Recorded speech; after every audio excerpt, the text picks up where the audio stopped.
Okay. So if there are no more questions, and of course, I will continue to remind you as these things come up. Let's say the more scandalous, the more interesting. We will discuss some of those in the session. So that day on the 3rd, which is a class day, a Thursday, in class we will be discussing some of the cases in general of what you came up with. So that's why I say I need to have them in by 12 noon that day. The earlier the better. And we will discuss it. So there'll be no reading for that class. And the following week would be your midterm exam. So again, there'll be no more reading in there as well.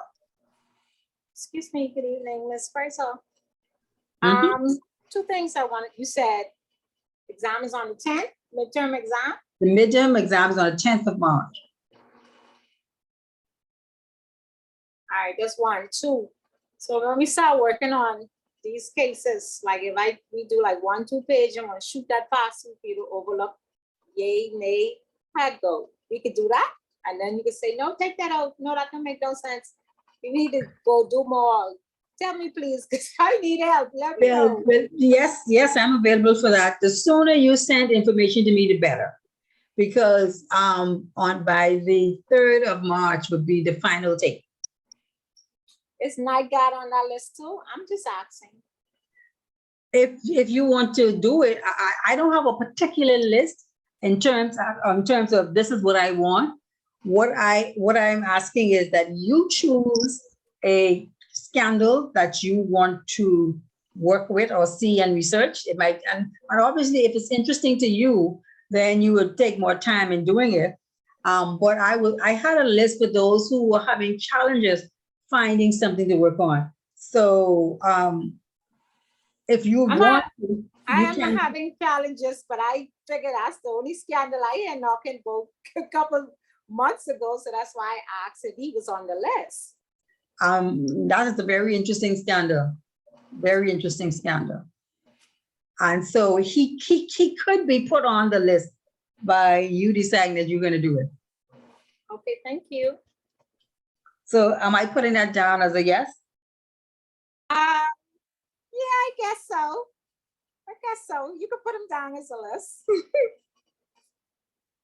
We also have and it could be a financial scandal, because most of the things that happen is as a result of somebody wanting to get monies and whatever have you, or it could be a personal scandal. We have persons, because all of that is ethics, and the behavior behind ethics may not necessarily only always involve money, but you have a lot of stuff happening in the United States as well, with high-profile individuals, and how those cases would have come out, or what is pending, and what facts might be. You know, I'm thinking you're not going by hearsay, you are going by what's in the public domain, either on Instagram, either on Facebook, either on Twitter, either in the New York Times, you know, those kinds of things as well. Because one of the things that you are going to learn in ethics is that persons' personal goals and core values actually affect the way that they behave in other environments. Okay, and I think recently we had a situation where I don't know how much of a scandal it is right now, but we had as much as Prince Andrew involved in some scandal of some sort. Okay, so it can go up as high as you'd want and as low as you want. You know, many governments. There was also a FIFA scandal with some football and soccer a few years back as well, that actually touched on the Bahamas and the Caribbean. And so the FIFA is a world body, world federation, international body for soccer. And there was a scandal that transpired. It must have been about 3 to 4 years ago now. So those things are in the public domain. And I can tell you how, having taught this class for over 8 years, it's a myriad of scandals out there. But I will send my list as well out. And if you see something on that, and like I said, I'm not favoring this list or any. It is just things that I would have seen and heard over the years. And we actually had a lot of stuff in our Tribune as well, pending and haven't been settled and haven't been discussed. The choice, I would say, depends on how much information is readily available in relationship to that scandal. Because if it's a one-pager, you might be strapped for enough information to fill a report. But if you suddenly pull it up and it goes on and goes on and goes on, then you should be able to do about 4 or 5 pages to see where that's headed. And it actually gives you an opportunity to understand how to look at acts and things that are coming down the pipeline. And it's almost to sensitize you to what ethics is all about. Are there any other questions before we get started? Okay, I'm going to pause for just a second. Okay, let's begin by reviewing Introduction to Ethics. Are there any approaches that stand out to you that you would probably want us to go over?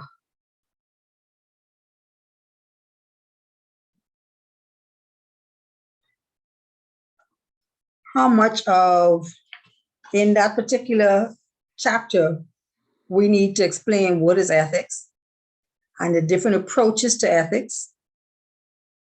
And it actually gave us specific terms like absolutism, relativism, the ontological, teleological, and how we could apply these various models to making decisions. So are we clear on what those different approaches are?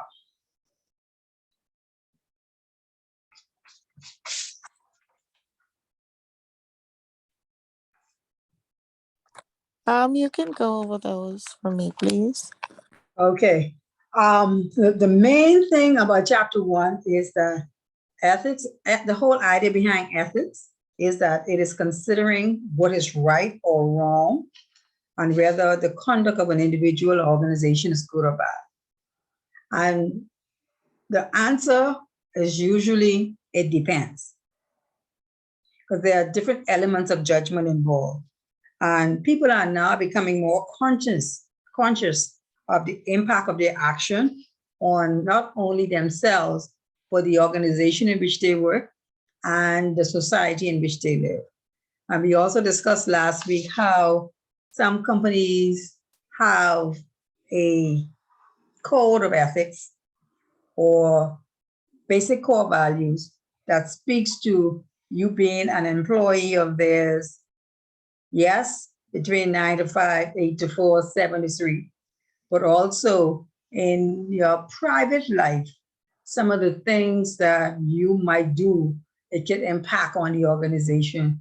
And companies do frown on certain behaviors. And in some cases, the behavior is sufficient for you to get actually terminated. So in the book itself, a lot of the examples will be as relates to banking and financial services, but the same things hold true for any organization. There are some basic rules, and we've had in our newspaper persons who were hauled before the court who were charged with stealing as a result of their employment, embezzlement, however fancy word they gave it, misappropriation of funds, that kind of thing, or actually money laundering. We haven't heard or seen a lot in relationship to terrorist financing, but who knows? We just may not have caught up yet.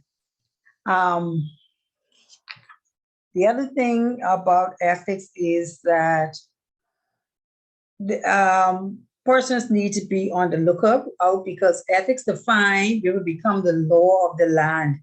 And there are some things that might be morally wrong, but not illegal. And ethics encompass the moral, the social, and the legal. We find, as it relates to laws, that a lot of times laws were enacted to prevent something that has already happened from happening again. And so you would see that the fact that we now have so much KYC compliance, 10 years ago, a compliance officer was unheard of. Now you have every organization and you have an association of compliance officers. And we have a lot of lawyers now operating in that space, because a lot of legislation has come around with money laundering and actually terrorist financing from an international perspective. So all of that is a part of what we see. So there were some theories that we talked about on page 11, which was Plato, Aristotle, and the Enlightenment. And looking at it, we have Plato, who was very much, he followed the teaching of Socrates, who actually talk about ethics is wanting to do good, and issues dealt with in the ancient Greek history time actually related to persons wanting to have an ethical business. And so they feel the more they do for individuals, the better their business will be. And what Socrates looked at was the more ethical traders were the more successful.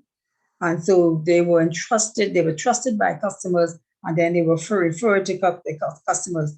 And so at the end of the day, what was ethical was because it made you feel good and you were better off for it. And so you continue to do things in a very ethical way. But some people argue that it's impossible to take an ethical position in an area unless you are professionally qualified. That's not the case. If you, sometimes having a person in front line might be a salesperson, for example, and they're working in the best interest of the customers and their employers, then everything's fine. But if that person is, say, for example, able to earn commissions, and they get a commission on the amount of sales that they have, that they do, and because they have their own personal goals, they are no longer interested or no longer looking at what's in the best interest of the customer. They're looking at what's in the best interest of them themselves. And I'm sure some women have had the pleasure, I would say, of going into a store and the salesperson telling you, oh, that looks nice on you. And you're looking in the mirror like, ain't no way. You know, are they looking out for you, or they wanted to get the sale? In the insurance industry, we have where we expect persons to do what we call a needs analysis, actually sit down with that individual, assess their particular family needs, find out their ability to pay for the premiums that are going to be recommended, and make recommendations based on the needs of the customer. They move away from that and they sell a policy because they get a higher commission on this policy as opposed on the other policy. And so they are selling the customer based on their own agenda, as it were, and the commissions that they hope to gain. And so that's unethical. Really, you should be looking at what's in the best interest in the interest of the customer, and also the customer's ability to afford what you're recommending. So Plato actually followed up with Socrates, and he founded this academy, and actually he dealt with ethics in the form of justice and demonstrated that justice is good for the state and individuals as a whole. So he suggested the human soul can be compared to the state, and that by maintaining order, the soul can retain a positive position. So he talked about balance and harmony and reason. And so he was finding these virtues, justice, courage, all of these lead to a good life, keeping it in balance, and actually being ethical as part and parcel to that. But a lot of persons criticized Plato because it was unclear of these virtues. What is wisdom and justice and courage to Atia may not be the same understanding that Tamiko has, or that Kendrick has, or Tira has. It depends on someone's basic core values. And so because of that unclear definition of what these virtues might be, there was limitation. Other persons thought about how limiting Plato's scenario was, because not everybody have the same standard of what justice is. We had Aristotle, on the other hand. He said that everybody wanted to live a good life, and that they would feel good by doing good things, and that they would know what was good through being, again, virtuous. And a society full of good people would strive, and those who were not good would not succeed. And so he was a part of these virtues mindset as well. And the Enlightenment was a move away from what was viewed as virtue in and of itself. Kant was the guy who actually promoted the Enlightenment, and he looked for universal truths that could be scientifically based or proven. He developed a system of ethics which revolved around identifying what one should be doing, what is the right thing. So it's almost like a code. For example, it's murder universally is not a good thing. And so any ethical decision that someone would make would be considered in absolute terms. And we had an example last week where if I gave this scenario, we all believe stealing is unethical. Stealing is wrong. It shouldn't be done. And stealing could be identified as taking something that you haven't asked for or paid for.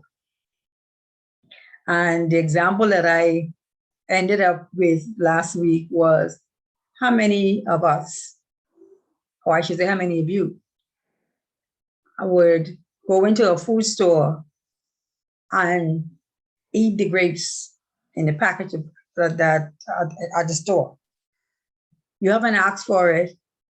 You haven't paid for it. And even if you were thinking you would pay for it at the counter, they normally weigh the grapes, and that's what you're paying for, what is being weighed. And if you've eaten it, of course, it's not in the packet that is being weighed. And so if in Kant's mindset, stealing is absolutely wrong, it's universally wrong, and that amounts to actually stealing. But we had some persons who argued that tasting one or two, it was a natural, normal thing in our society. And even to the point where you need to taste it to see if the grapes are sweet, decide whether or not you want to buy it. Anybody want to? Anybody want to? Expensive. Sorry? They're very expensive, so I need to taste it now before I purchase it. Yeah, that is to say. So are you going to taste the cantaloupes and the oranges and the apples as well? If they offer in samples. Go by fate. I don't think they offer samples on the grapes either, you know. None of the stores that I've seen. Yeah, they offer samples because the bags open up. Oh, oh, I see we got to work extra hard with a tier. But I said that to say, if we look at absolute terms, it would be unethical for you to eat any of the grapes because it's wrong. The other thing too is those grapes are dirty. You haven't washed them. So why would you, and particularly in a COVID environment, want to be in a position where you're eating the grapes in the store? And I've seen where not only parents eat the grapes, they kind of share it with their children. And so the bottom line is what you are teaching your child is that it is appropriate to walk through the store and taste as you go along. And you being the parent will tell that same child not to steal. You shouldn't steal. No, I know but that part. I know but walking through the store eating the grapes, but I talking about right on the spot probably, but not walking through the store sharing the grapes. No. I've seen it. And there was one particular store actually had to put up a sign, not to eat the grapes. This was about 3 years ago, pre-COVID, of course. But they had to actually put up a sign in the store. And so what became a normal thing was what ended up persons move away from. And they don't think about it in terms of stealing because it's now watered down. Okay. We also looked at something called the Utilitarianism. We didn't speak about it last week, but it's on page 12. And it actually came about from a man approached by a man named John Stewart. And in that type of, well, let me go back because there was a little note that I want you to pick up with Kant, who was the Enlightenment, and he talked about the Enlightenment. His theory of ethics belonged to the ontological approach to ethics because it is based on duty, and you have a duty to not do these things. Okay, and so stealing is wrong, lying is wrong, and they gave an example of a customer who wishes to borrow money from the bank, but realized that if she tells the truth, the bank will decline her request. Should she lie? If she does, may she receive the loan she wants. If she does not, will she receive the loan? And so in the universal approach, lying is not acceptable. And so it'll be wrong for her to do, as morally wrong. And so you tell the truth, the whole truth, and nothing but the truth. Those kinds of behavior is so much so that in the insurance industry, for example, where the person taking an application for life insurance, for example, have to depend on the utmost good faith of the customer. They ask them specific questions, and then there's a declaration at the end of those questions. And the declaration speaks to generally that you have disclosed all information that might be relative to the risk that's being run.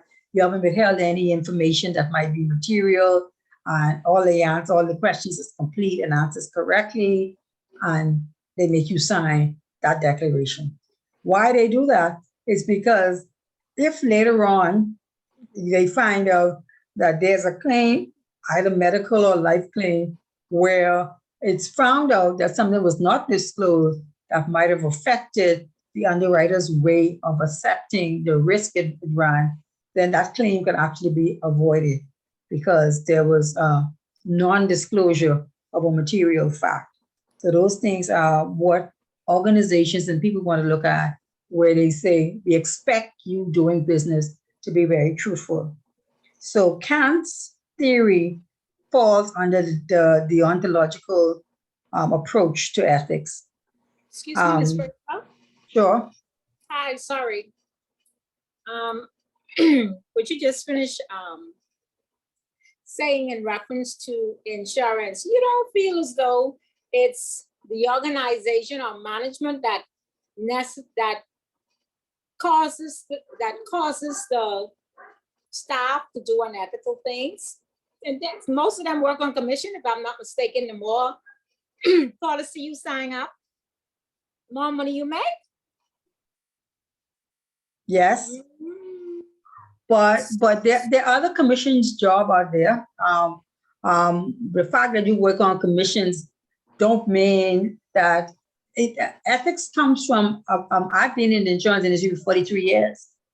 And ethics come from a personal core value. And I have found that when you do a very good job and you actually assess a client's need appropriately, they will recommend you to other people where you would get more business. And the more business you get, the more commissions you make. When you start to lie on applications or leave out critical information, the company itself, you build up a reputation with that particular company. And you would find that I had situations where, on one hand, we had one agent, applications were being completed and turnaround time is very short, and commission was paid usually in 1 month. Another agent submitting the same application, because of their reputation, you put that on the side and then you have plenty of time to go through it with like a fine teaspoon, and you ask questions and you actually send out for additional information and whatever have you. And their cases were taking 2 months to be approved and actually hit commissions. And so it's not the company's fault that someone decides to be unethical or they decide to lie on an application form just to get it approved. It is someone's own personal core values that relates to ethics. And these things are easily identifiable at the end of the day. If the person has some chronic illnesses that was not disclosed and later on down they take ill or they die, it actually comes out. And what is seen is how many situations has this particular person been involved in that was questionable. And it's only a matter of time. It is only a matter of time before they are terminated or their business is transferred or whatever.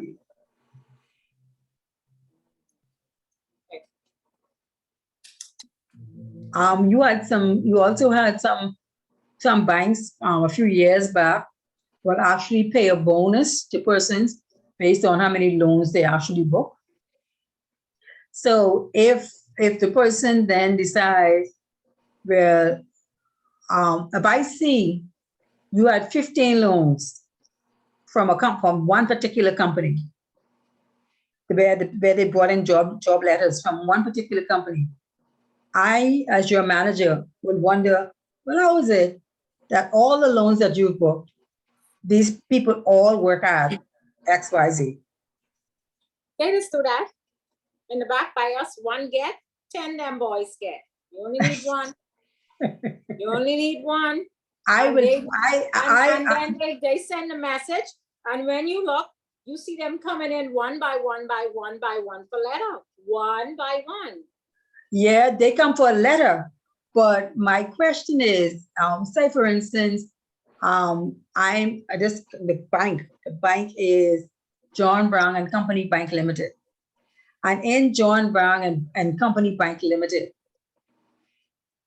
one loan officer is handling all of the loans for one particular company.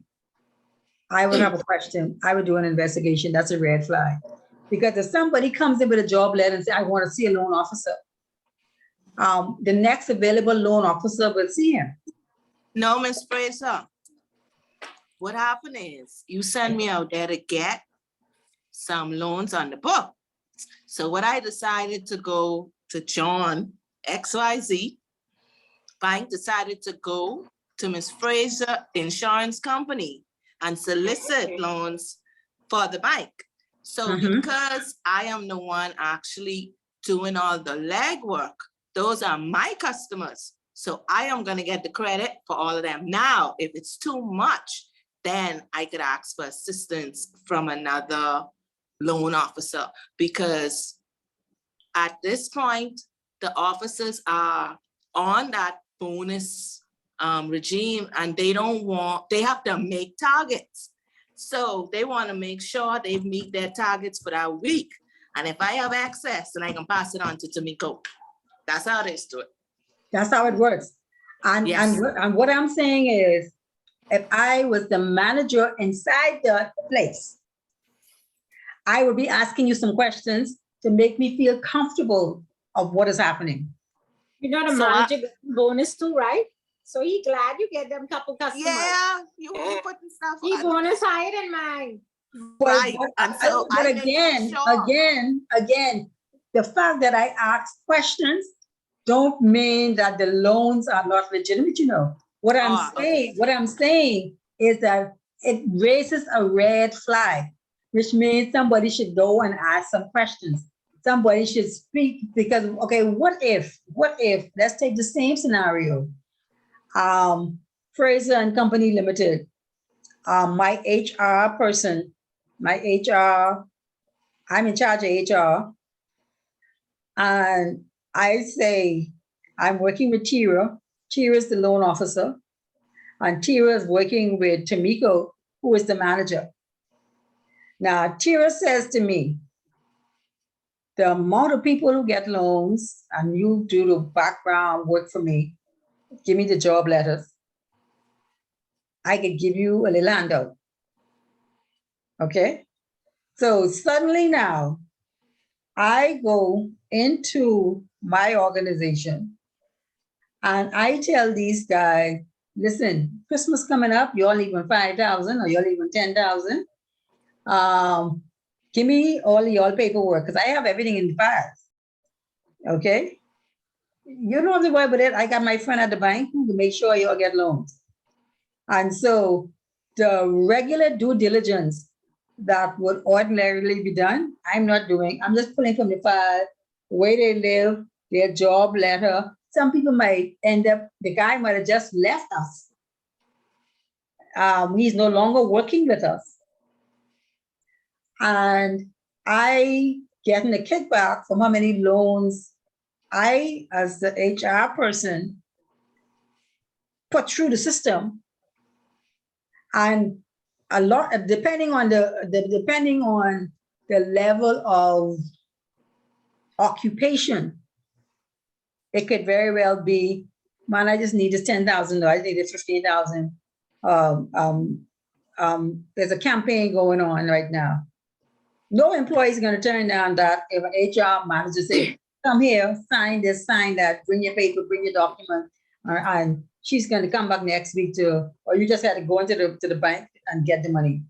So you have a conspiracy now between the HR manager and the loan officer and the manager of the bank. Ms. Fraser. Sorry. Go ahead. Me as the manager, long as due diligence is done beneath me, that's your job. I go on with that. I'm not getting none of the softener. I'm not getting nothing. All I getting is the numbers and my bonus. So that's for Tara and you. But that's what I'm saying is, as the manager, I would then say, I want to make sure that due diligence is being done. And I might take it upon myself to spot check that portfolio and actually call in some of those individuals who got loans. And say, I don't need to tell you that's what I'm doing, but as a manager, it raises a red flag for me.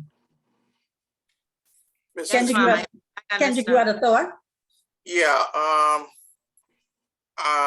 Ladies, we have to be careful, because in regards to compliance, even though you are the manager, if it is found that there was some underneath the table type thing going on, you can be found liable, you can be fined, and even imprisoned in certain circumstances, because it would be construed as, it could be construed as money laundering if I'm remembering it correctly.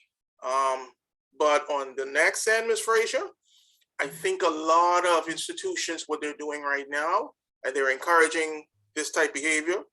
Wells Fargo is the perfect example of this, where you have persons actually creating all of these quote unquote accounts for, and it's not above board because the goals that they're setting for employees are unrealistic. They're not SMART goals. I think that's a major thing right now in the Bahamian society when it comes to goals, and especially in sales. That is what causes a lot of nonsense, because they're unattainable. It is a moving goalpost. Exactly. And the bottom line is to be reasonable and reasonable in an environment. I just heard recently that somebody said that their organization have actually increased their targets in a pandemic environment, which our companies are happy just to be open, and you maintain a status quo, as opposed to putting additional pressure on the salespeople to do and bring additional business. And so organizations have to be very, very careful as to what pressure they put on persons and targets. And I find that a lot of companies where there is individual sales going on, they have very specific due diligence that needs to happen at every step of the way to kind of try and prevent that kind of behavior. We can only try, and we can only say what happens and to try and to mitigate the damages and the loss. But I know of situations where it was questionable between the HR person, the loan officer, and the manager of that particular branch, especially if you have branch competition. I want to be the branch of the year, or I want to be XYZ. We would have booked the most XYZ. Then I'm turning a blind eye to the due diligence information, or and in some cases, the people didn't even exist who actually got the money. It was very interesting, and the next thing what happened is we just saw the person move from there. But anytime it sounds like it's too good to be true, then you should be very careful. I also would have had situations where I know how long it takes to meet with a customer, sit down with them, go through a proper needs analysis with them, and then make my recommendation and have them go through the medical requirements, and then the case is actually lodged. If I have one particular agent who seems to never ever leave her desk, I never see anybody coming in to see her, and then at the end of every week she turns in 10 applications, that should raise a flag to me, because you know what it takes to have those things done. And yeah, I may be a manager who would benefit from the amount of applications that came in. If I never saw anybody, I mean, unless you do something in the night and whatever have you, but the insurance industry have horror stories years over years where certain things have been put in place because of issues that came up in the past over the years. And I'll leave it at that before you all join the crew to think that everybody in the insurance industry is a bunch of thieves, which that's not the case. There are some legitimate,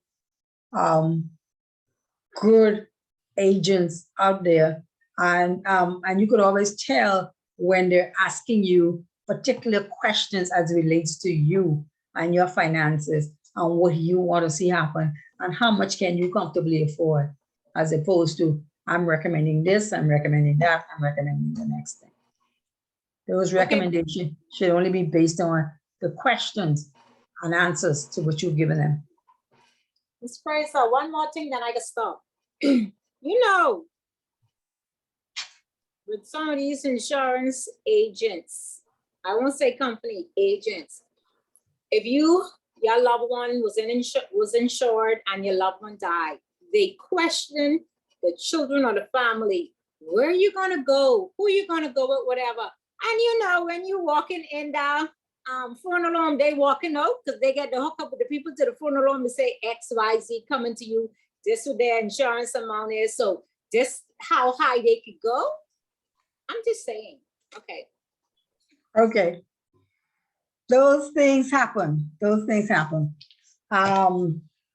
Definitely you would want to spend some time going over on page 14, the 3 basic theories behind the virtue ethics, the ontological ethics, the teleological ethics. And we're gonna be talking more and more about that as we go. But you have to be very sure the definitions actually is on page 17, the 3 approaches. Virtue ethics considers the moral character of those taking decision and reacting to situations. Virtue is seen in terms of fairness, objectivity, loyalty. Any ethics based on duty, that's the ontological, the on meaning duty. It suggests that some moral rule should apply in all circumstances. And the test of this approach is never to act in a manner that would condemn others. And this approach distinguishes between people and objects in terms of people having feelings and dignity, and they want to do what's right. And so they have a duty to do what's right. The teleological approach judges actions looking at the outcome. Okay, what was the result of this behavior as opposed to whether it's right or wrong? How much good did it do? And when you look at the utilitarian, it is the greatest good for the greatest number of people. So if in 100, 80% of them benefit, then it was a good and ethical thing to do. It don't have to be everybody benefiting, okay? And so you want to make sure that you understand the difference between those 3 different approaches. Absolute is all embracing truths are known and should be applied to benefit the society. So the approach is that it is a strict, unchanging code of belief and values. Murder is wrong, absolutely.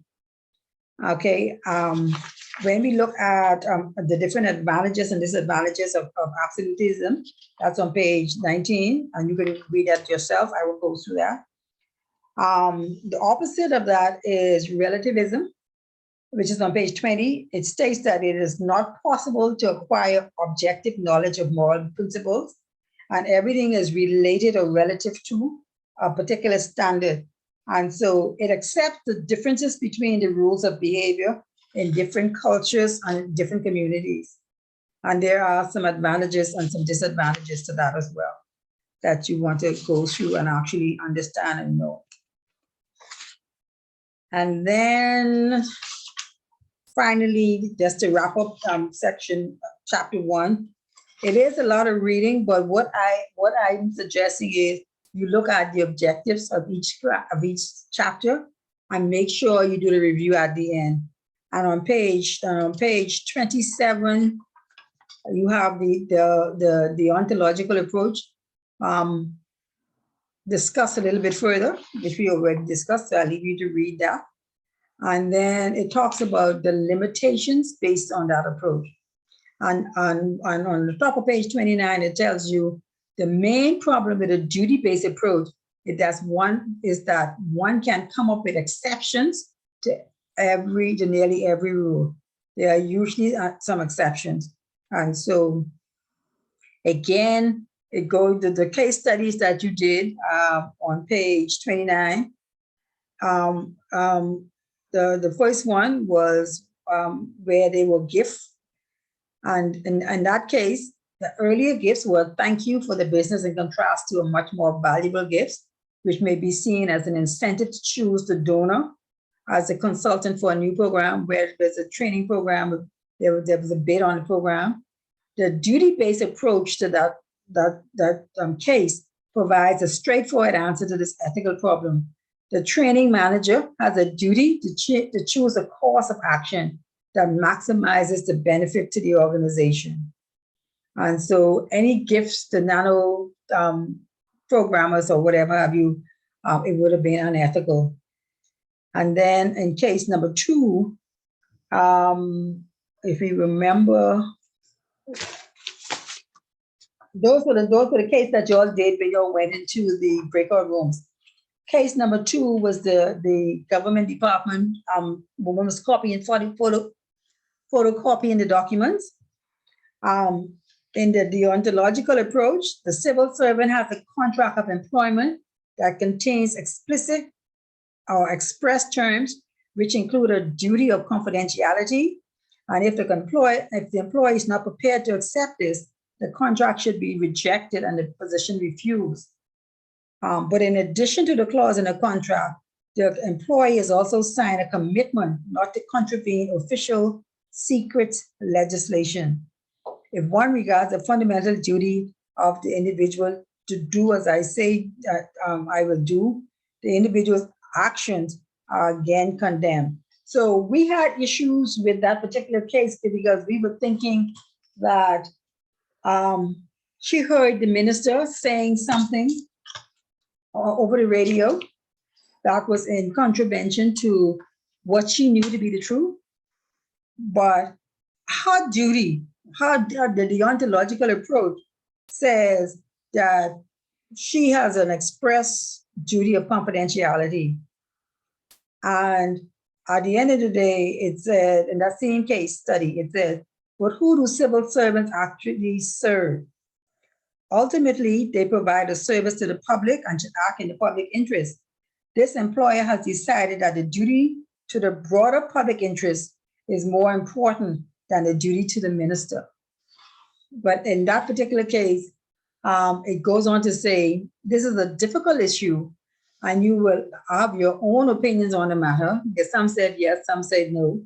And this was a real life case of Sarah Tisdale, where there was a great deal of public sympathy for her action, even though they were illegal. Now remember that she was actually prosecuted under Section 4 of the Official Secrecy Act.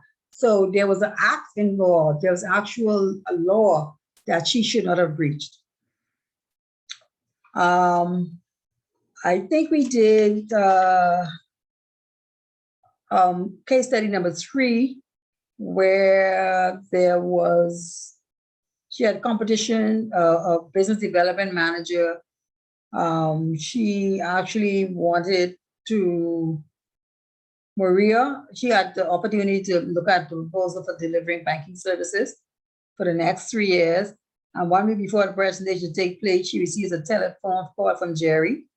And Jerry, who was looking for a bid, Jerry is prepared to let Maria have copies of the presentation by the 2 competitors if Maria is willing to ensure that Jerry's favorite charity will receive a donation of £5,000.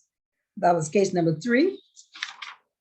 And in that particular case, it says, if one interprets duty here to mean to obtain the best outcome for the bank and for the individual making the donation, and for the individual making the donation and taking the business can be justified. However, this relies on a very unconvincing argument based mainly on selfish and short-term motives. So employees should see their duty in relationship to long-term and ongoing benefits to both the organization and themselves. So we have a duty as employees to our employer, and the offer to release information on competitors is basically dishonest. So acceptance of the offer of the information is dishonest itself. And if duty is defined in terms of honesty and integrity, the offer to trade a donation for the presentation should be refused. And because the question asked in that particular case was, should Maria agree to Jerry's proposal? So you can look at that on your own. And they also went into the teleological approach to Teleos means the end. So teleological is the end result of the action, and it seeks to define whether actions are right or wrong and based on particular outcomes. And so you can read that on your own. Make sure that on page 31, you know the definition of utilitarianism, egoism, and pluralism. They actually give you the definition. And it actually tells you, it goes into some advantages and disadvantages of the consequential approach to ethics. It actually discusses some limitations. And then on page 33 of that same chapter, it goes back into those cases, but taking a different approach. And so that's why it's very important that when you deal with your case studies and your cases that you have, that we will discuss, that you actually look at what approach to the conflict that you are going to be looking at. Let's give an example. If we take the teleological approach on page 34, going right back to that case where the civil servant felt the need to send copies of the report to the media, it says, the consequences of the civil service action are certain dismissal and almost certain prosecution. However, the civil servant could justify the action from a consequentialist perspective by stating that if those of good intention do nothing, then politicians will continue to abuse their positions. It should also be remembered that the leaking of confidential information has been a standard tactic for some officials in recent years. And those who leak secrets to the press would argue that their sin is not greater than that of their master. So if we take the teleological approach, what was the consequences of the action? It could go a different way.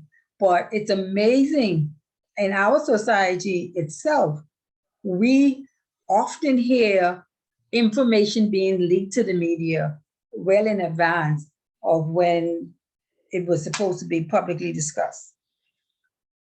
And so, is it ethical? And all of the administration has had information actually gotten to the press prior to when they would have expected or wanted it to get there. So sometimes you live in a society where ethics and ethical behavior is watered down because of the custom or what has happened over the past, what has happened in the past, so much so that you get that to be the norm as opposed to the exception. But properly trained, you know when something like, that don't look right, that don't sound right. So basically, that was chapter 1. And to find out how well you would have done after your reading of chapter 1, there is a review on page 43, and it asks you some very specific questions. And so if you have difficulty answering any of those or understanding what one of those might be, then that means the review on page 43, then that means you need to go over that chapter again. Any questions? Mom, not on this end. Okay, great. So let's now jump right into section 2, chapter 2. And like I said before, the first thing you do with going into these chapters is that you look at the objectives. And the objectives for chapter 2 is on page 45. And simply put, it says, define and explain the main forces that determine the strategic objectives of organization. So before, we were looking at the individual and the individual's core basic values and in the individual's action as it relates to themselves in a society. Now we're going to be looking at ethics and the organization. And different decision-making structures affect the way in which an organization interacts with its environment. And so we're going to explain the different levels of accountability in an organization: directors, managers, supervisors, employees. We're going to also talk about the different stakeholders of an organization. And we're going to talk about internal stakeholders as well as external stakeholders. We're going to look at the stakeholders' approach to ethics, as well as the consensus approach to ethics, and we're going to compare the two, compare and contrast. Anytime you see the word compare, we're looking at the advantages and the disadvantages of the two approaches. And then we're going to describe Mandelow's stakeholders model. He had a specific model that we're going to look at, and the basic concepts of ethical behavior and stance, and the different 4 categories of items that Johnson and Scholes did.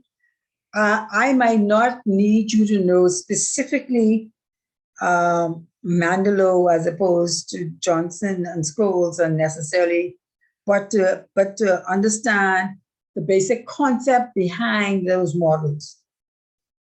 And we're also going to look at the factors that influence an organization's corporate social responsibility, and whether all organizations should think about what is their corporate social responsibility and the strategies related to that.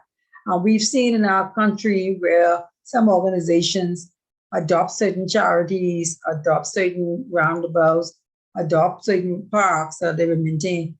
That's their giving back to the society and being good corporate citizens, as it were. And then we're going to describe a corporate social responsibility that was proposed by Gray, Owen, and Adams. So those are the objectives of chapter 2 in an organizational mindset. So having said that, looking at the pandemic and the environment in the pandemic and the changes to business model as a result of what happened during the pandemic, what would you say are some of the advantages of the changes that were made in organizations? From the organizational perspective? From any perspective that you want. I would think that one of the greatest advantages that the pandemic had in regards to operational costs, where persons were at home and work from home, I would probably looked at that most companies would have saved on water, electricity, printing, all the minor little stuff that we overlook in the operation of a business. Because if nobody is in-house doing those things, then that is actually resources you're actually saving on. So I think in regards to working from home, that benefited the companies tremendously. Anybody else want to jump in?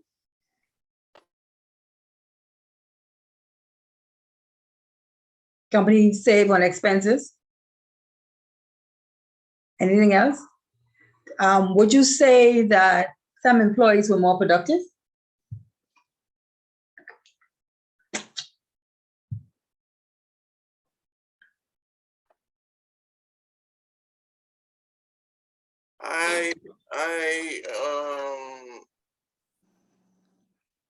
I don't know. I don't know if most people, depending on what field you're working in and what you actually do, I would think that most individuals, if they can remain focused, because remember now, when we work from home, we're in a comfortable environment.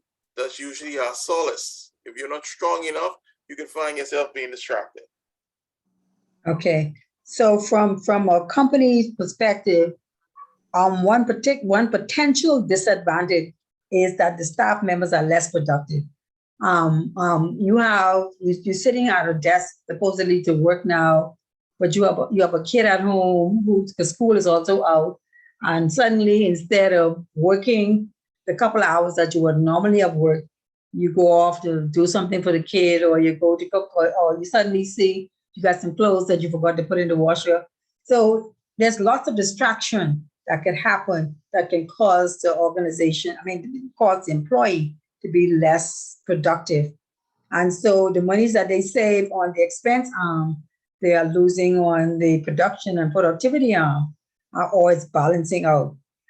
I have heard of a report of a particular organization where they have found that they changed their model completely, in that their technicians, for the most part, they made subcontractors, and they get paid based on how many service calls they make, as opposed to being in the office, sitting down, spending 9 to 5, and possibly going out on 2 or 3 service calls and getting paid their full salary anyway. And so they found that the technicians are now competing for, I think there was a base salary that they gave them, but they could earn more based on the service calls they made. And so persons were going out on a Saturday and a Friday, and as opposed to once they were working, they were saying they were only from 9 to 5. And they spent a lot of time inside the shop, having lunch, talking about whatever went down, and possibly maybe making 1 or 2 service calls to their customers in that regard. And it has proven so good that the companies decided to continue that, and they are now downsizing their physical space. They're actually getting rid of their building. They're selling the building, and they're going to keep the technicians on. They just have a skeleton crew in office, and they're going to keep the technicians on that rotated basis where they could get paid based on the service calls. And now the technicians actually have a form that the customer has to fill out to say how they feel about the service, and the fact that that the service was good or bad, or it was dissolved. I was on the receiving end of that service, in that when I called into the organization, the person who took my call actually said to me to expect a call on, I called on a Friday. They said to expect someone to reach out to me Monday when the store is open, and they'll come in and make arrangements to fix the item. I got a call Saturday morning, and the young man said to me, I'm in your area, and if I can come by now, I can actually fix that item for you.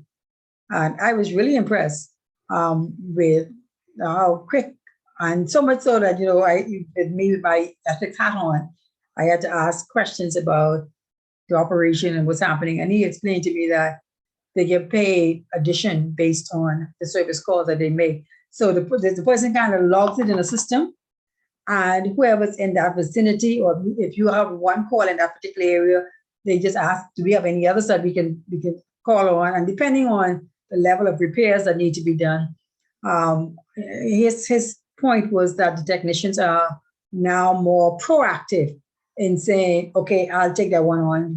And as they close the call, it actually registers as if that call is closed. So on one hand, I got from a manager that they saw productivity increase, and I was actually on the receiving end with a technician when I asked his take on what was happening. And he said he liked it because the times when he don't want to work, he don't have to work, but he might decide that on the Monday, for example, I'll do 10 calls, work really hard that day, and take a Tuesday off. And so the flexibility was what he was really thinking about. And so the pandemic has made a lot of changes in some companies' business models, and some are working and some are not working. Flexibility is one of those things that people are beginning to appreciate, in particular those who have small children at home. You're not losing an hour having to go pick them up and drop them off to Grammy and try to get back to work and whatever have you. You can just, and then we've seen some people where, because they are working on a project, they stay on the project and get it done, even if it's late in the evening, because now they're not having to be afraid of leaving the office late. They're already home in their environment and so forth. And so in this kind of environment, a lot of things happen And you're going to see that companies then are concerned about corporate governance. And in a broader sense, how do we keep everybody intact in a changing environment? And so that is one of the issues that organizations are faced with.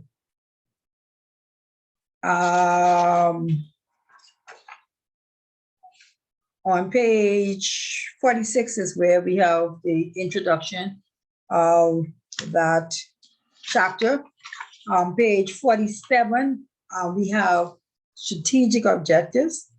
And strategic objectives laid down by the corporate plan of the organization. And that objectives and plan actually are driven by the values, the missions, and the objectives of the organization. Generally, organizations are in place to make a profit. So they don't go into operating at a loss continually. They are looking for ways to not do this. And companies are pushing out mission statement, vision statement, they're communicating it to the staff, and they're hopefully doing it on a regular basis. In reference to strategic goals, we have a model by Robert Anthony, which showed there were 3 levels of an organization: strategic, tactical, and operational. At the strategic level, it's the highest level of management, and it actually tends to set the direction of the business organization. If you're looking at in terms of time frame, we're looking at medium to long-term focus, 3 to 5 years maybe. So it's really your executives who are at that particular level looking at how the organization moves in that direction. The tactical decision-making process is at the departmental level. And these are your managers and middle managers who are carrying out what their superiors want to do. So they're balancing between the superiors and the subordinates. And they actually use those resources and the people to carry out what is the strategic plan of the organization. The focus there is between medium to short term. And I would say if you look at strategic being 3 to 5 years, your medium would be like a year, within a year. And that's why they do the annual reviews and set the goals for the next year on an annual basis. It's usually current or annual situation.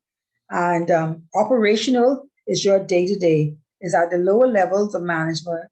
And it speaks to who does what, where, when, and it focuses on short term, like today, tomorrow, next week, whatever have you. And so Anthony is saying in any organization, you have these 3 different levels working in conjunction with each other that is supposed to be steering this organizational ship into a particular area. So you need to learn the 3 different levels of an organization. And then it talks about decision-making, which is structured decision-making. That's your routine internal environment, or the unstructured, where you are trying to, it's not routine in nature, but you're trying to deal with all the complex issues of running the organization. And so the question I have for you is, do you find, if you've been in your organization for longer than 5 years, do you find a trend being giving managers and supervisors more flexibility and more decision-making, or you're finding it that the organization is putting a lot of structure in place which takes away the creativity of managers and flexibility of managers, and it's more or less, this is the way we do it. This is what happens. What has been your experience? Okay, Ms. Fraser, we're dealing it from the financial services. In your organization, we're talking about your organization. I can't say that, man. We record. Generally, I'll do generally. Okay, think, generally then. yeah, I think with all of our FATF recommendations and us trying to become compliant with those recommendations, I think a lot of the free will, freelance way of doing things, like how we did it in the past, I think that has been restricted by some of those recommendations. Okay.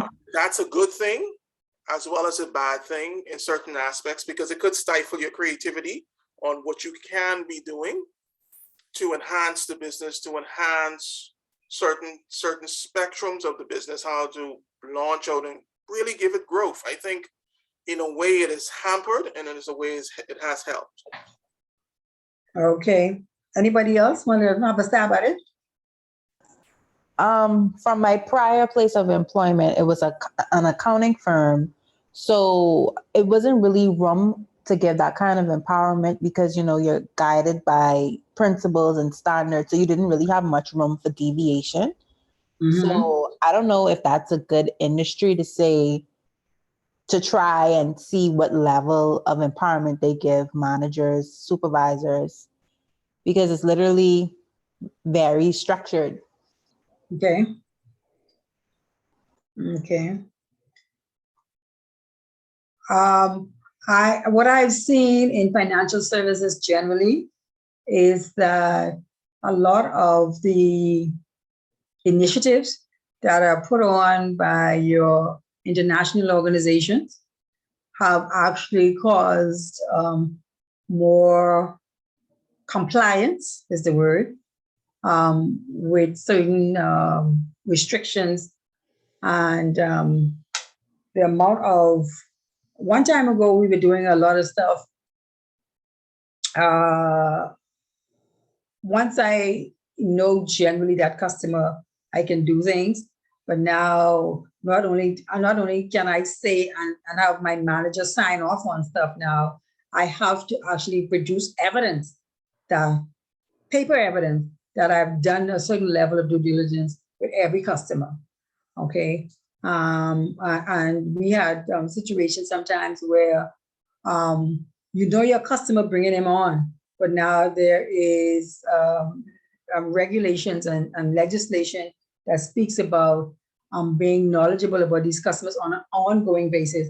And so your files should be reflected of, and you have people coming in with not only, one time ago it was, we did certain things and then we actually sent it to the auditors.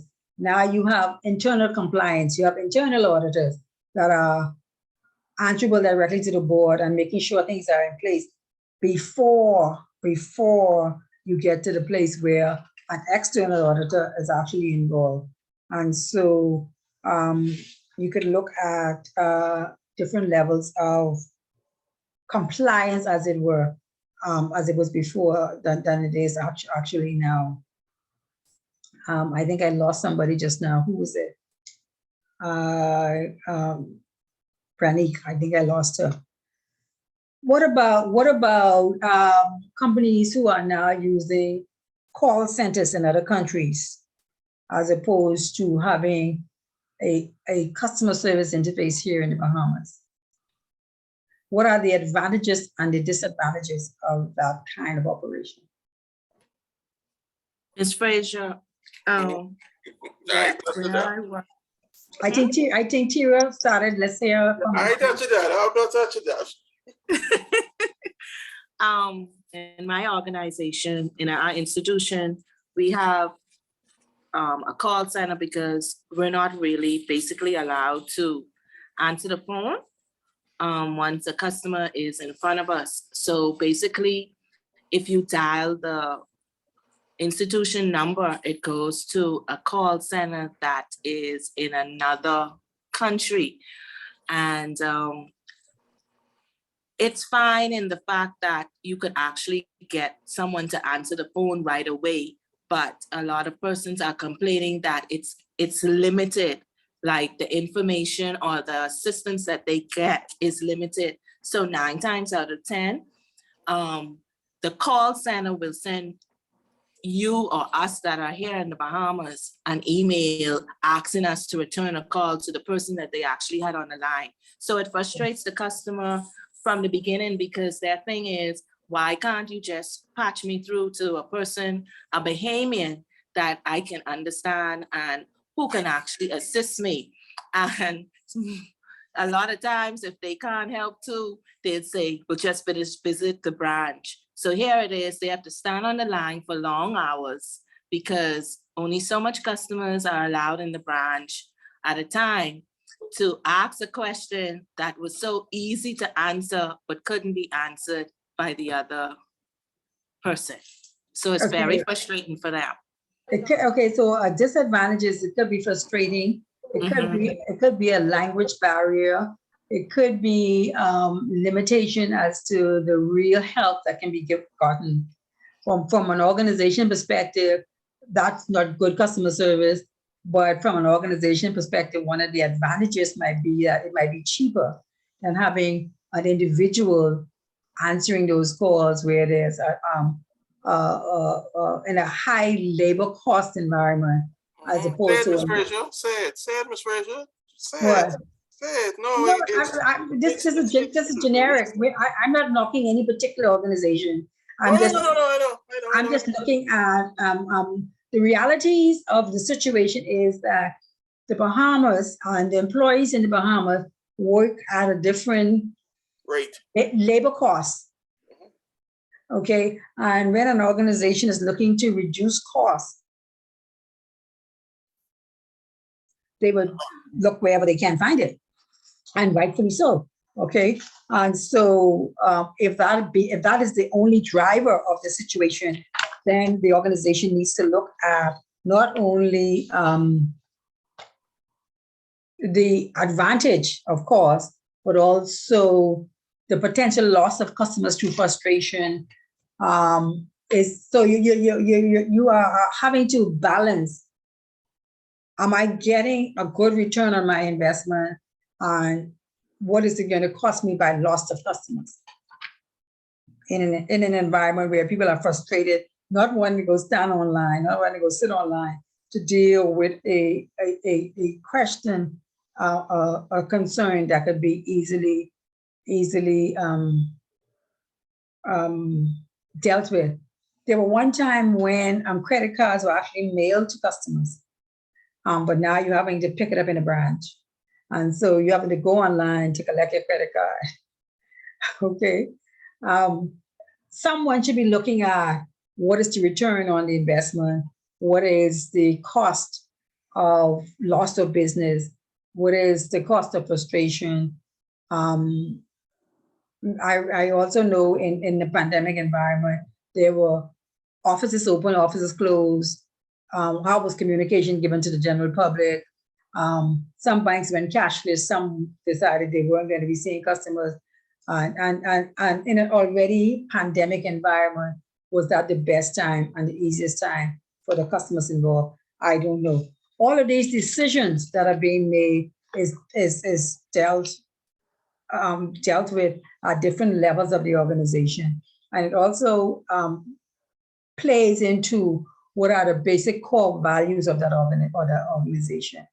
And we're seeing more and more call centers, not only internationally, but a lot of organizations are setting up call centers in this environment in which we speak, where, like I said, I had to make a call to some organization and somebody in Freeport answered the question for me. I was able to shoot me an email to say X, Y, or Z, whatever have you, because more and more people are going home and organizations are taking the opportunity to keep the ones that they do want, the really good workers, and then to furlough or retire in an effort to say downsize to the ones that we do. So the more productive ones are being kept, and they are writing a check for those who have just been sitting along the wayside, just waiting for that retirement day or something like that.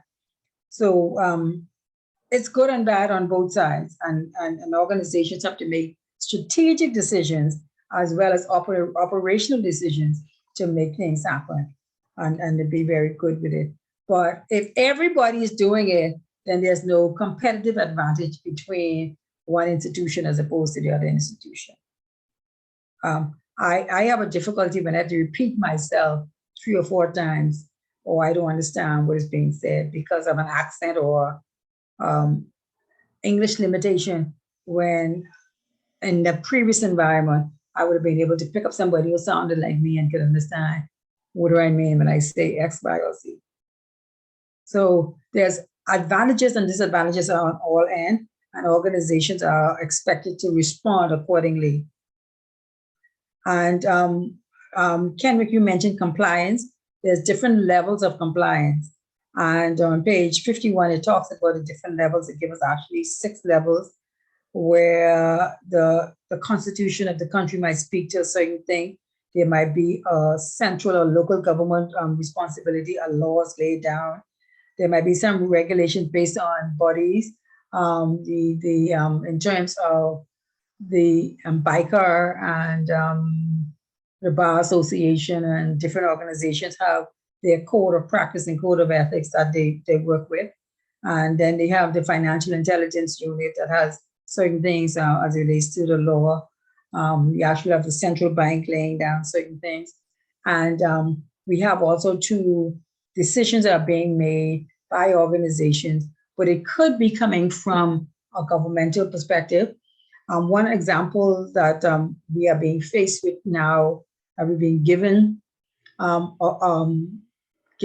some heads up on, is going to a cashless environment where people are looking at the different cards and the cryptocurrencies and those kinds of things, the Sun Dollar, Sun Cash.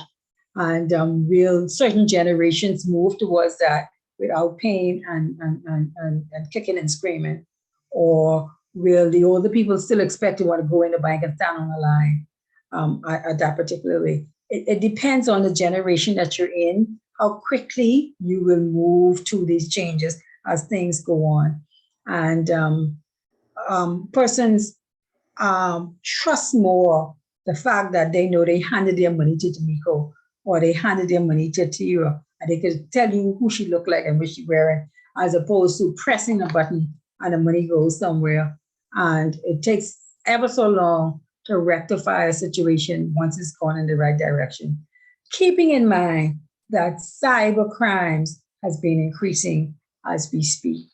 And the more things go out on the internet, the more criminals are sitting down finding and trying to find a way to misappropriate funds, send business and monies in the wrong direction, and the likes.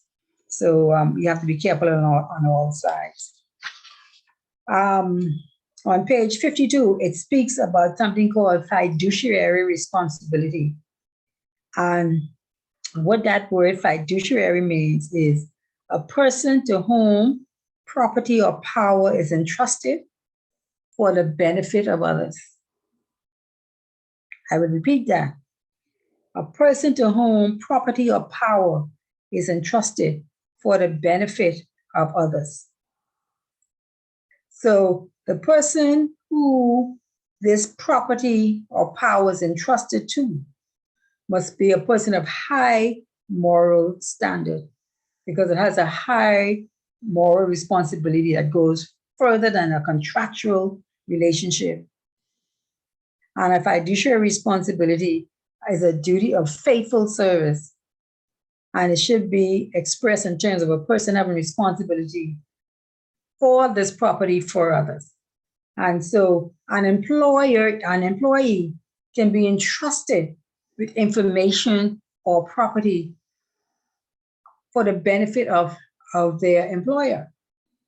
It puts them in that fiduciary responsibility. A director of a company has a fiduciary responsibility to the company and its shareholders. And this has been established in common law, as well as code of ethics and what they expect. And at a corporate level, this responsibility may be perceived as being externally accountable. And politicians, for example, in the political system and in the community and society at large, they are entrusted with power and personal property to use in the best benefit of the society at large. And if they take those responsibilities very seriously, then they will handle it in the utmost good faith and to the benefit of all parties concerned. So you really have to know what fiduciary responsibility is all about.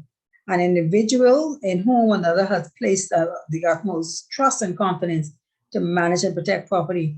In insurance industry or in the trust of banking, where you set up a trust, you are actually a parent could set up a trust in an organizational point of view, naming an organization or naming an individual who will protect their proceeds for the benefit of their children. And so there's that fiduciary responsibility where that trust is being created, confidence in that person is being created to look after the funds of a life insurance policy, for example, or to look after, especially when the children are minor children, to look after property until they can become of age and look after it for themselves. So those are the kinds of things that fiduciary responsibility is all about. And it is generally accepted that persons in the organization are not only placed in these strategic positions to look at their goals, but they also need to meet a broader expectation of the community at large or a society at large. And so you have the owners, the directors, the executives, the managers, the supervisors, and employees.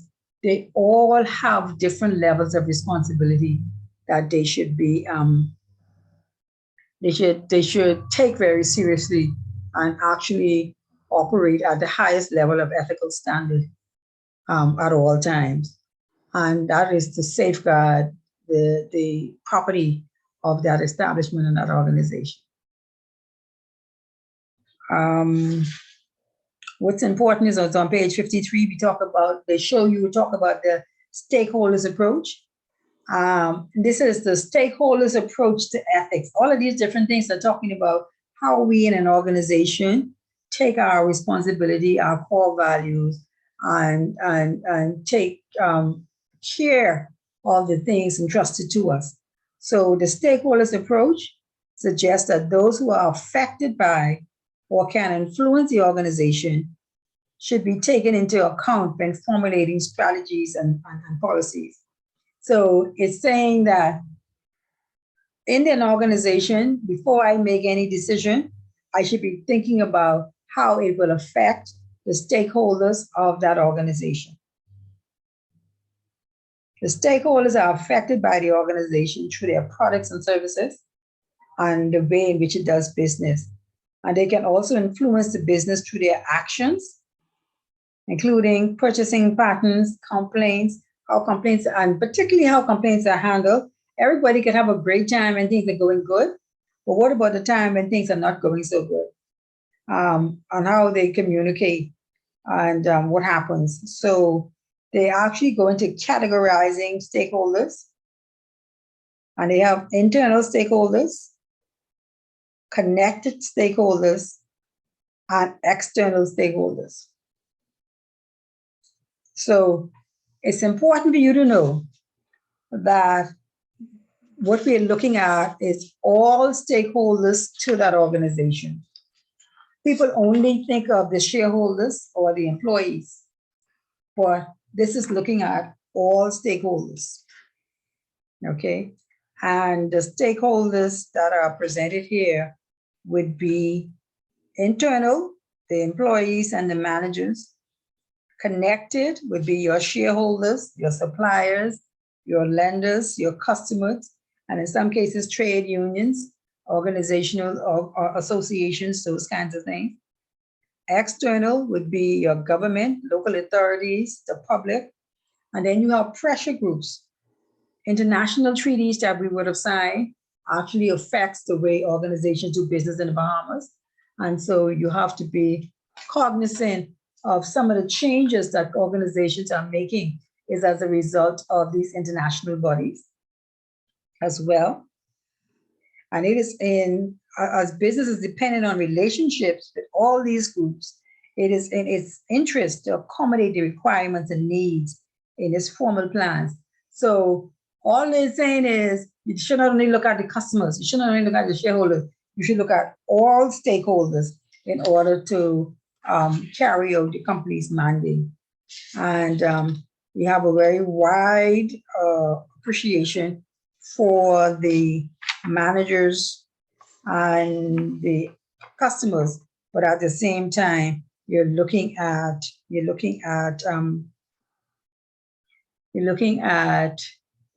the organization in and of itself. Okay, so now what I'm going to do, I think we only have 5 persons on. I'm going to just set up a breakout room, and in that breakout room, what I want those persons to do is to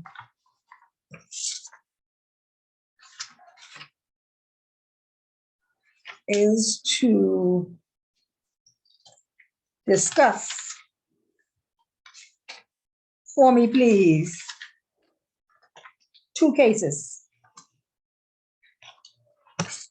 One case is on page 55.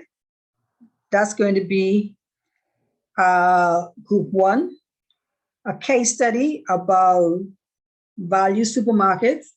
And what I'm looking for in your discussion is basic information where you identify some of the salient facts, and then you consider the question that's being asked at the bottom of that particular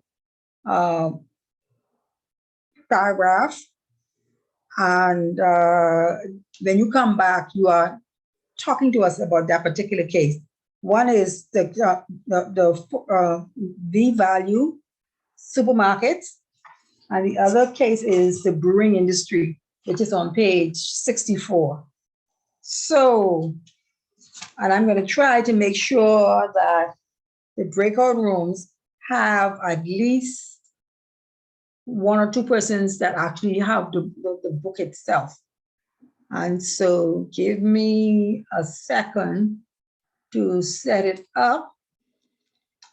And if those of you who may not have the book, you're expecting that the person who has the book to actually read the case study to you, and then to have conversations as relates to that.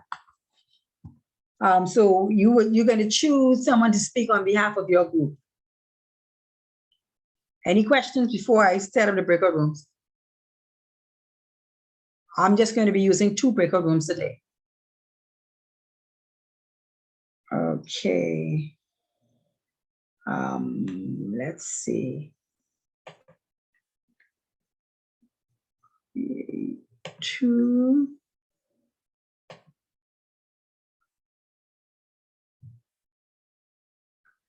And as I open the breakout rooms, please, breakout room 1, you are on page 55. On breakout room 2, you are on page 64.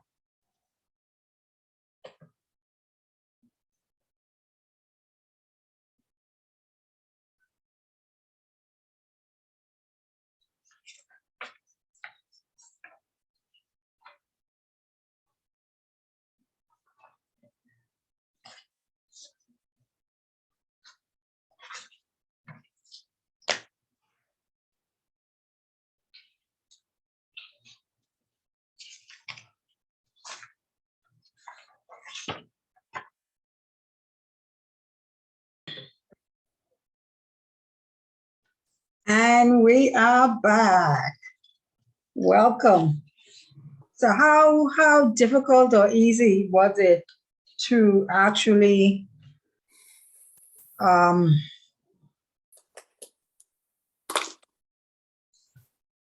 analyze a case? We're going to find out. First case on page 55, the value supermarket group. Can I have your report? All right. So everybody can have a little input, okay? Sure. All right. All right. So it's a store value supermarket, which as chains of stores. So they decided that they would open up a store in a community. As far as Bill is concerned, which was one of the chief executive officers, what he presented is what he gave. He opened up company, he offered jobs for the community, like they say, for the better good of the community, to add to it. Now that everything has settled down, the community itself is basically saying this isn't what they signed up for, because now they're giving them products that are not good, not organic. They are blocking up the road, causing traffic and havoc because of the large volume. Let me see what else.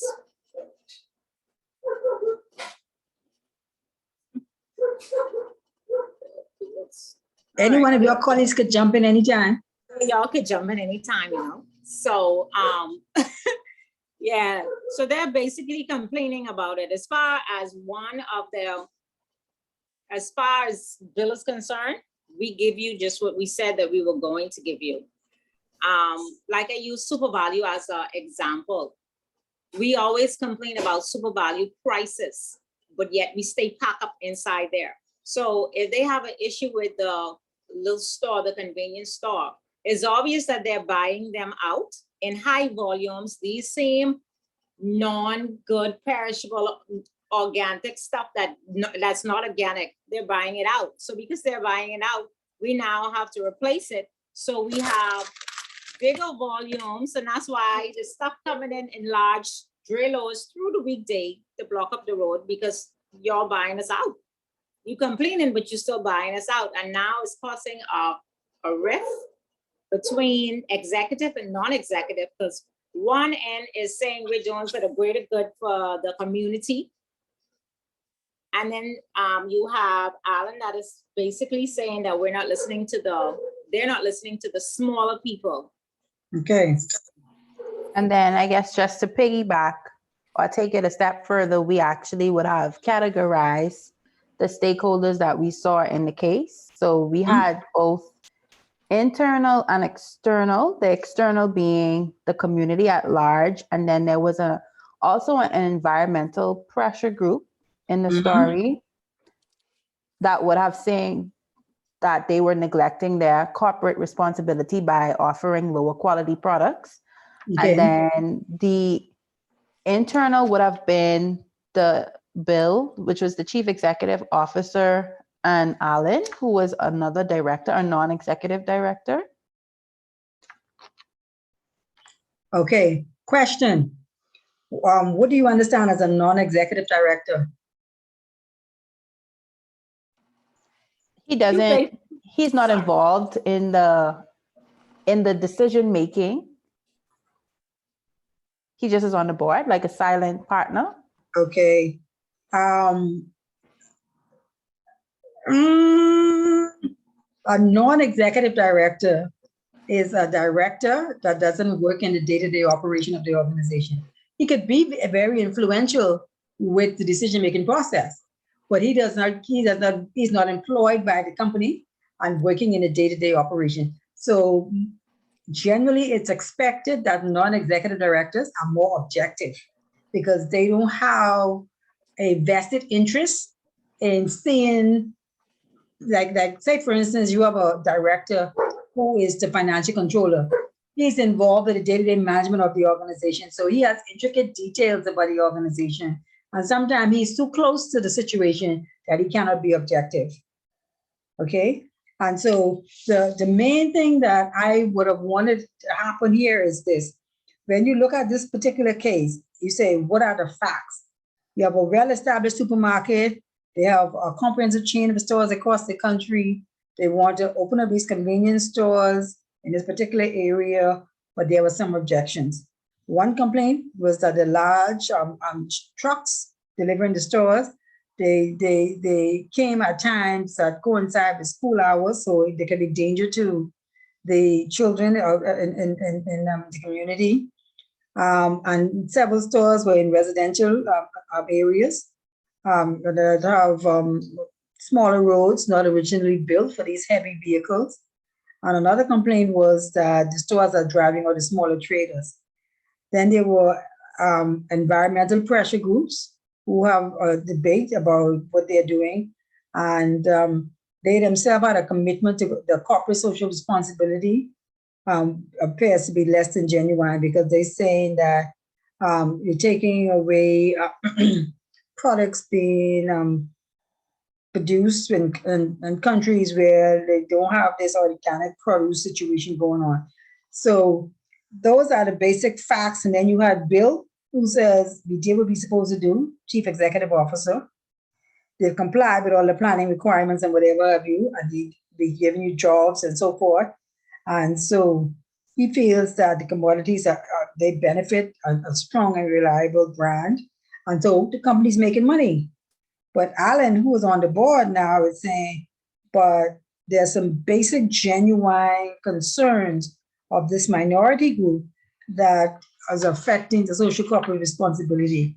So so basically you covered generally everything. I didn't expect you to have in-depth information, but to go into a little bit more depth of this particular case, on page 57, the actual list all the stakeholders group, the school children and their parents, the road users in general, the customers of the store, the local authority, the residents in the neighborhood, the pressure group. So on one hand, they listed all the stakeholders, and then they explained the needs of those stakeholders. So you might want to review that. Okay, and then it goes into, on page 58, it says, Bill Brown's view is instrumental in that he believes that the company has complied with the necessary laws and regulations, that's what you said, and that it has no further obligation unless pursuit of these objectives will add further value to the company. Alan, on the other hand, he's taken it from a nominative approach, which is the virtue approach, in that he feels the company has given a commitment to corporate social responsibility and should stick to it. And he would argue that behaving in a particular manner should be a minimal expectation. And both of them are looking at it from a consequential perspective, in that what is the result? What is the consequences of the behavior? And Alan feels that the company has given a commitment to social responsibility, and that there must be an adverse consequences of failing to abide by that. And so what they're saying is talking about the different approaches to that particular problem. Okay, and stakeholders are always perceived in terms of the power that they have on the organization. And so you have to be very careful as to what the stakeholders might be. Okay, let's jump into case number, the brewing industry. Hey, good evening.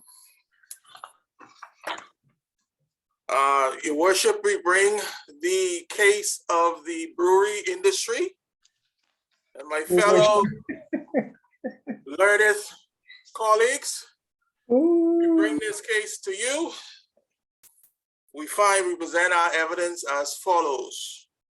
We have 3 brewery companies named Watley Man, Truman Holdings, and With Bread, who have cornered the industry by using unscrupulous tactics, by forcing in institutions that they have familiar practice with, and in some cases own, those institutions being hotels and public houses, to only sell their brand and their brand alone.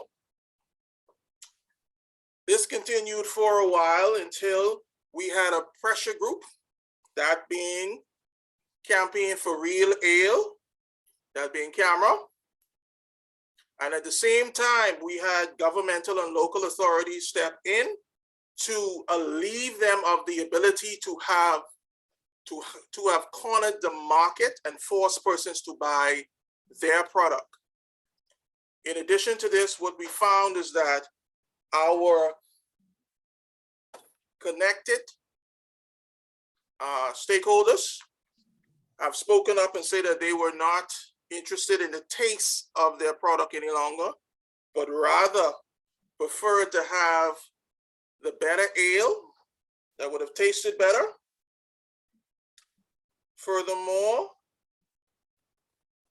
after those legislations were put in place, the market was dissolved in that it still had some practices, but not to the point where of where it was before. And this concludes our presentation for this evening. Oh, and the cartel was disbanded. Okay. Thank you, Your Worship. So do you understand what is meant by cartel? A cartel is any form of groups that come together to, okay, what's the example the best example I could use?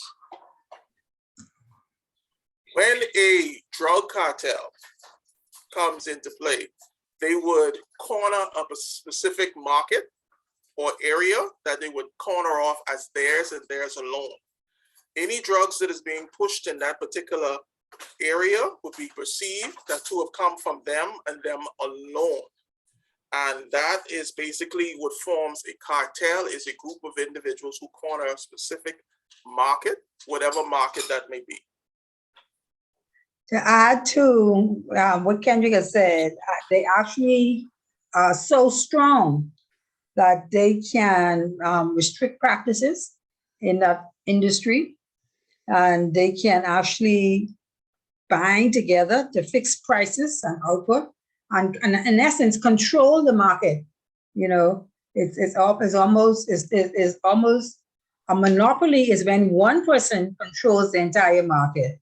And a cartel is when a group of individuals get together and work together in a cohesive arrangement, in a close-knit arrangement, where they could fix the practices, fix the prices, fix the output.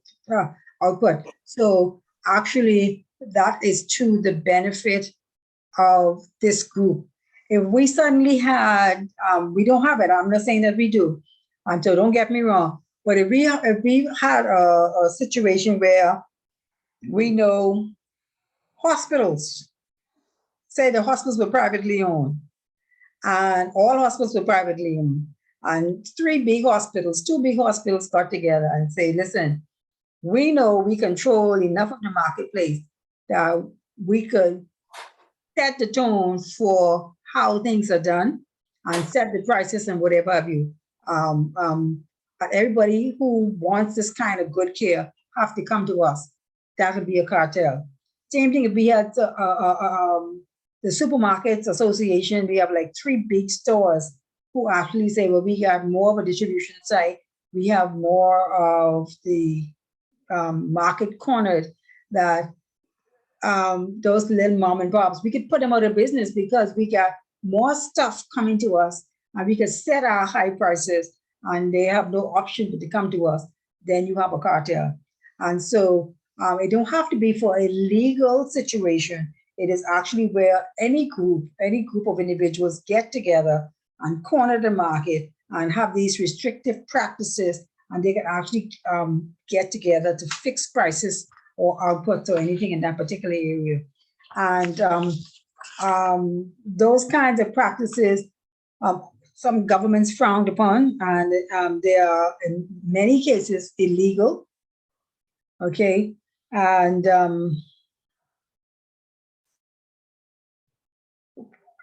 I don't want to mention anything as relates to the financial services industry, but sometimes you will find that if one organization do it, everybody else fall in line. So you don't have any place to go. There's no competition, and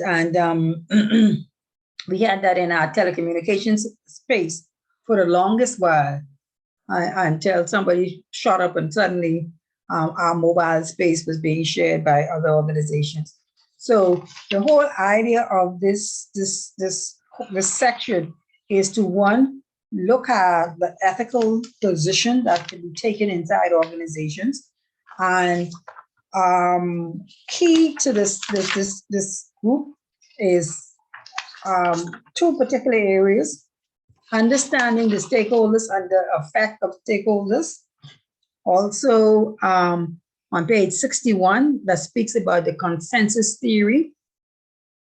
Well, this theory is talking about where they usually vote on what they want to happen. The decision makers run the organization, but they may not own it. It is the people and not the organization who actually have the objectives. And this reverses the stakeholder approach in that it suggests the objectives will emerge from the demand of the decision makers rather than formulated through an objective assessment of stakeholders' needs. So prior to now, we were talking about an organization looking at all the stakeholders and making decisions based on what are the needs and wants of these stakeholders. The consensus theory is the complete opposite to the stakeholders. We don't work with the stakeholders. We sit down and we say, okay, what do we think we want to do? What's our objectives? What are we trying to achieve? And let's take a vote. Yes, that's what we're going to do. And so as an agreement, they have varying objectives and variables that affect the organization's expectation. And they actually go about making these management information and processes through the information that they have readily available to them. And they process it as far as is stable or predictable to keep the company. So they search for solutions to the problems, and they are affected by their own decision-making process. And yes, they take into consideration that an organization have to demonstrate social awareness and responsibility, but they make the decision based on what they feel. They take what the majority decides the company wants to do. And so that's the consensus theory. The other important part of this chapter is on page 63, and you should go through it, is corporate social responsibility. What does that mean? It refers to the responsibilities that organizations have to act in the interest of a broader community and external stakeholders in general. So it is the impact that the organization has on society at large. And that is what corporate social responsibility is all about.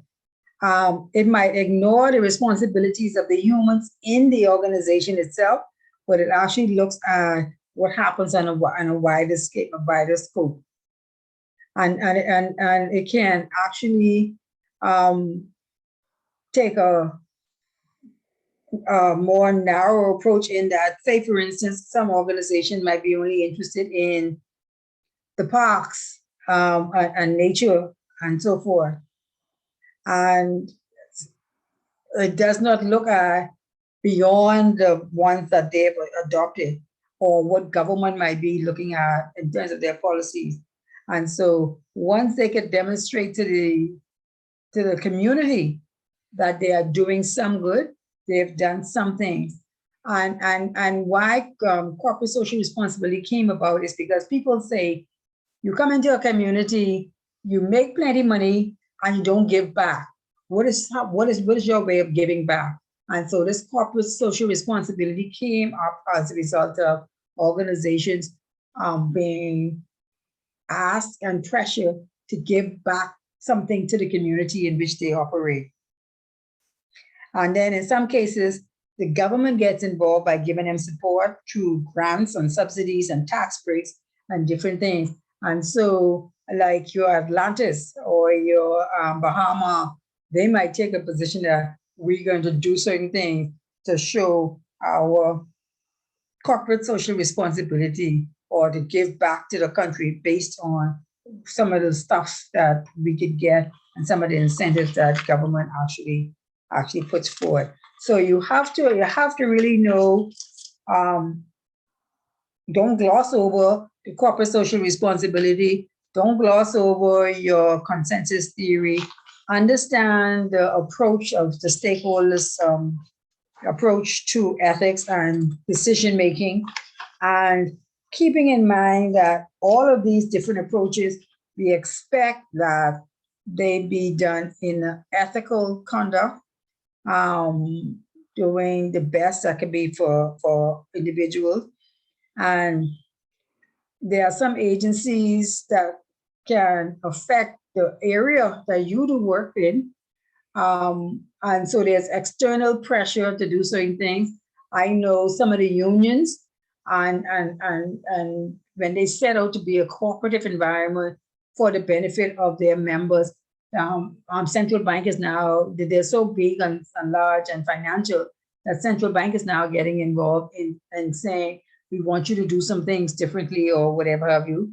And we have to make sure all these agencies are regulated by entities, and the entity sets a mandate for the regulations.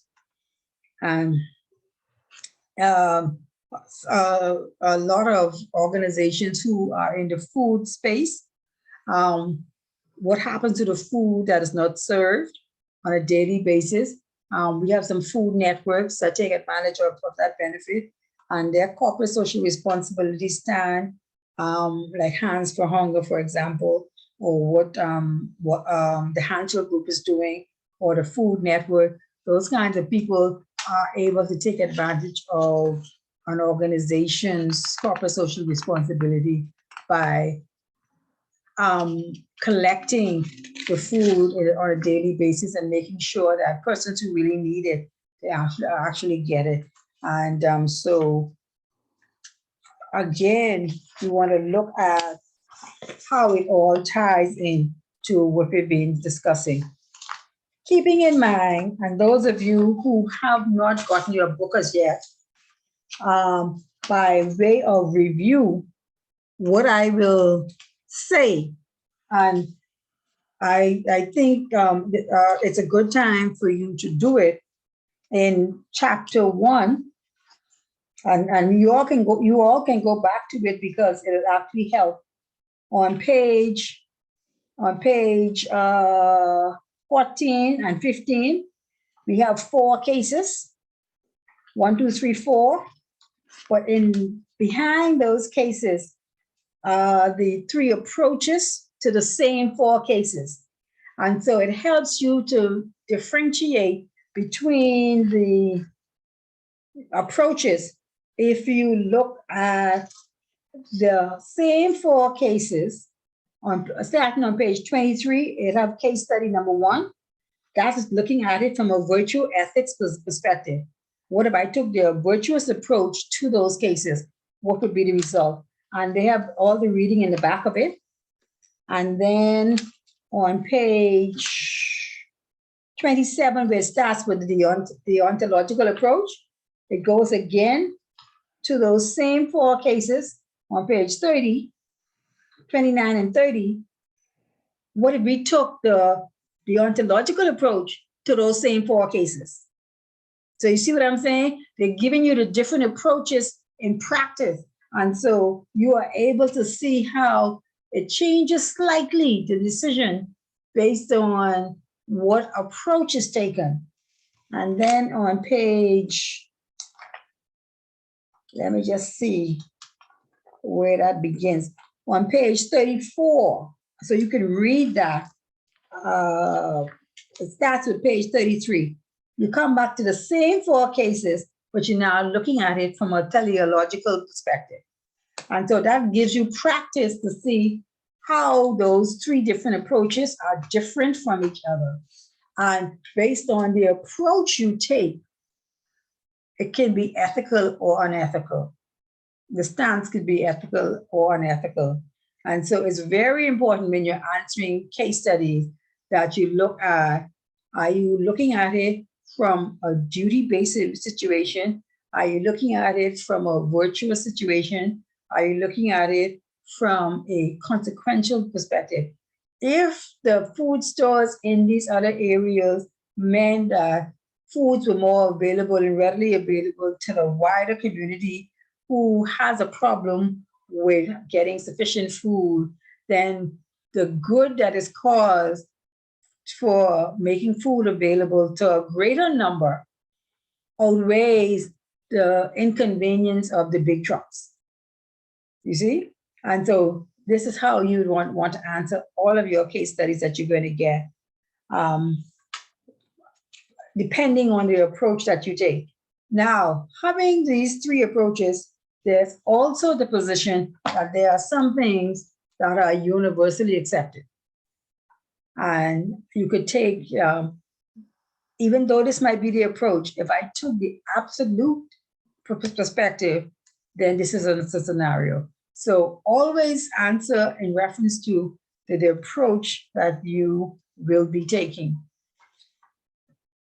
In terms of deliverables to you, I will send you just a list of case studies. The sooner the better.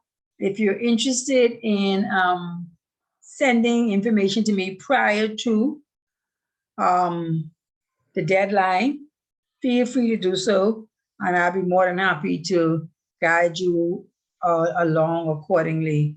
But it is your take on the information that you've researched and found that I'd be most interested in hearing about.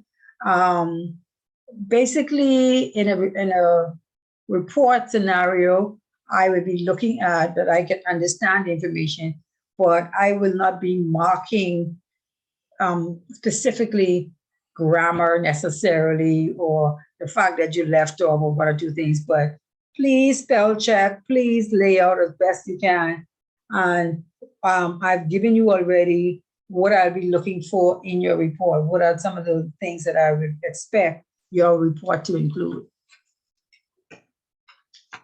Okay, are there any questions, concerns, suggestions over the final exam? I understand of those exams, because we only have about 9 persons registered, you'll be able to be accommodated appropriately with all the social distancing and protocols in place at this. And so we would be making arrangements for the midterm and the final exam to be done in person at BIFS. I had that confirmed since our last conversation. So that should not be a concern. Anything else? Excuse me, Ms. Fraser, what time exam is going to be for? It's through the weekday, yeah? 6 to 9? The exam is supposed to be 3 hours.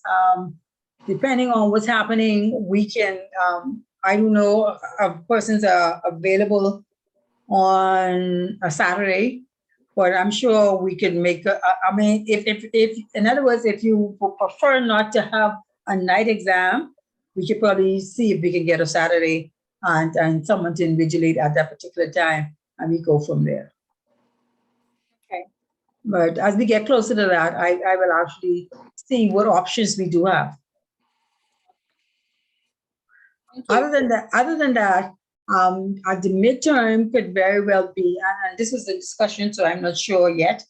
The midterm could very well be an open book case study exam where you'll be given several cases to conclude and write about. And once you turn it in at a certain time frame, I mean, on that day, is actually done, and you could do it at home or in the comfort of your environment. But the final exam cannot be in that environment. And so we're talking about, because depending on what's happening and what we're hearing coming from the health officials, we want to make sure safety is paramount, but at the same time, we want to uphold the integrity of the course itself and the information that we expect that you would get out of the sessions. So I would be able to give you guidance on the decision well in advance of those timeframes, possibly 2 weeks or more prior to the actual dates of the exams. For sure. I just spoke with Mrs. Dean today, actually, and we're developing an action plan. Any other questions? as we wrap up session number 2. I thank you for your participation. The participation in the session does not substitute for you having to read your books and to go through the material, because I'm not going page by page. I'm actually just picking out areas of major concern that I would want you to focus on, but you still have to get your copy of the book, actually go through the reading, and the further along you are, because we'll be going into chapter 3 next week, the longer you take to collect your book, the more reading that you're going to have to do before the midterm exam. So the sooner the better, and the sooner you decide on your case studies, the better.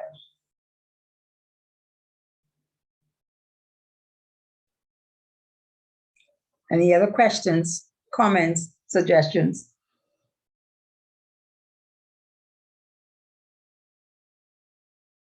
Okay, then. If we're good to go, let's call it a wrap for this evening. And I wish you continued safety and hope that you continue to journey along as you enhance your ethical radar and look for things that keep your core basic values intact. And you are now sharing what you're learning with others so they can make, because unethical behavior affects us all, even though we may not be the one involved. When they do stuff, the organizations respond. And if we are in the organizations, then we are saddened as well. So everyone has a role to play in this particular environment to make sure we safeguard our organizations and our personal integrity. I don't think I could survive incarceration. Lockdown at home is one thing, but in an environment when somebody telling you lights out and then you got to go to the bathroom and all that good stuff, I don't think I could handle that. So my own personal basic core values that I've been taught over the years, and the fact that I don't think I could be happy and incarcerated will prevent me from doing anything illegal or immoral, and definitely not fattening. How's that? Sounds good. Sounds good. I agree. Hey, Lord. Oh, I gotta start calling Kendrick my Lord. Okay, have a good evening, everyone. Enjoy All right, it. thank you. Bye-bye. Thank you. Good night. Bye. Good night.